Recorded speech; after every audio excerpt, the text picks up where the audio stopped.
Hey everyone, Garrett here. Welcome to our first installment of Tech in 2, where we talk about all the latest tech news from the past week in 2 minutes. So without wasting too much time, let's get into it.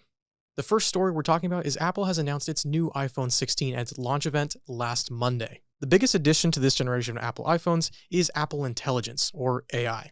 Very clever, Apple.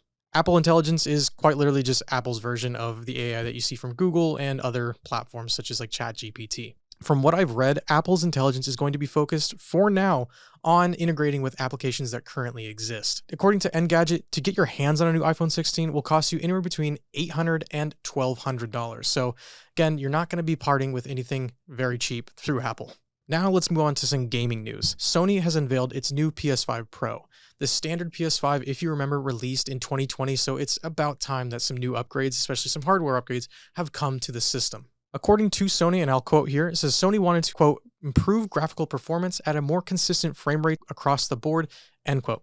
To do that, they made improvements to the GPU, advanced ray tracing, and AI-driven upscaling. Additionally, the PS5 Pro will have Wi-Fi 7 capability, variable refresh rate, support for 8K resolution, and a bump in storage capacity from 1 terabyte to 2 terabytes. That's a kind of a big upgrade, so I'm very happy with that. Lastly, and I think what is most importantly, is that even with all these upgrades, this new PS5 Pro will not be any bigger or bulkier than the current standard PS5. Overall, these upgrades are very welcome to PlayStation fans. However, for $700, you can get the PS5 Pro. So I think most gamers will probably stick with their standard PS5 unless they feel that the upgrade is worth it to them. Moving on, we're going to stick into the gaming industry and move on to AMD. If you don't know, AMD has announced that they are adjusting their strategy to prioritize AI instead of focusing on their flagship line of GPUs. If you're involved in the PC gaming world, then you know that NVIDIA is basically the standard. In an interview with Tom's Hardware, AMD computing and graphics boss Jack Hewen explains, quote, the goal is now building scale and market share at lower price points, not king-of-the-hill flagship GPUs,